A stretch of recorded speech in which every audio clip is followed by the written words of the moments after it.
just before midnight, between 10 and 11, when the 5th Column sent the commanders the signal to assemble their forces, all the PLA troops in the 80th Group Army here in Jacksonville and around it got the signal and left their homes and apartments and assembled on CCP regime-owned properties to prepare to seize rapidly, like lightning, all their objectives in and around the city in the immediate area. They assembled on farms, paper mills, warehouses, old factories, strip malls, even port terminals and other areas that the CCP regime had purchased and had held for many, many years, waiting for this day, waiting for the moment that they were going to break out and destroy their biggest foe, their biggest nemesis, and bury the imperialists for good. This was Xi Jinping's life mission, and he was going to do it. His troops assembled. They mustered on all the CCP properties and prepared. They got their vehicles out of barns, out of storage, out from underground, parking, garages, everything they owned. They went to self-storage areas and got their gear and weapons and equipment and rapidly put it on.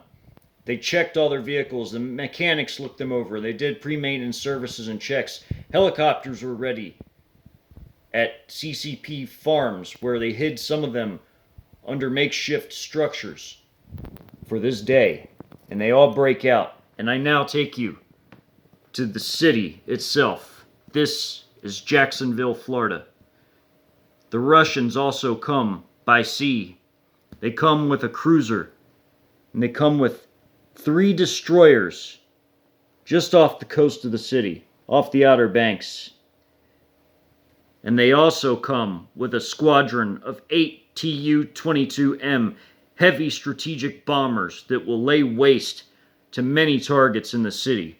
Entire neighborhoods will be flattened just to hit a guard armory or anything like it. These installations, these naval and air installations, will be crippled and crushed by PLA forces in the area, with their Russian allies providing air cover for them. There are several units assembling, more than several. There is the 77th Motorized Infantry Brigade of the PLA, which is about 7,000 troops strong. And it begins in the southwest corner of the city, assembling in their assembly points, breaking out, getting onto the roads in their vehicles with their troops, artillery firing, beginning to shell everything in sight. There's the 138th, the same type of unit, a motorized infantry brigade of another 7,000. They strike 2 installations close by and begin to rain shells down on the city, and concentrations of civilians that have woken up and startled by all the fighting and gunfire, grabbing their weapons and trying to make out what's going on. They're reactionary and they're in the dark and they don't know, they have no actionable intel, and they're slaughtered. Slaughtered also by the 8th Armored Division of the 80th Group Army right here. They're heavy tank units laden down with Type 99As, Type 99s, and Type 96s, all very modern, very heavy, very powerful tanks with powerful guns. There's also the 199th Motorized Infantry Brigade, which is down here on the coastal part of the city and just to its southeast. Its forces rain shells down on neighborhoods, flattening them. Its infantry and heavier forces begin a reign of terror in the city. They surround and annihilate pockets of civilians. All of these actions being done in the first hour, mind you. They're surrounding installations and destroying them everywhere. Mayport Naval Station is attacked by the whole regiment. This 7th Aviation Regiment. They fly and hook around, land some of their companies in these installations to help the mech infantry and tanks take them over in rapid fashion, while the Russian air support comes in and carpet bombs everything. Then they take Mayport, and then they fly down and take the municipal airport to establish a fob with a few of their other companies that belong to the regiment for future use.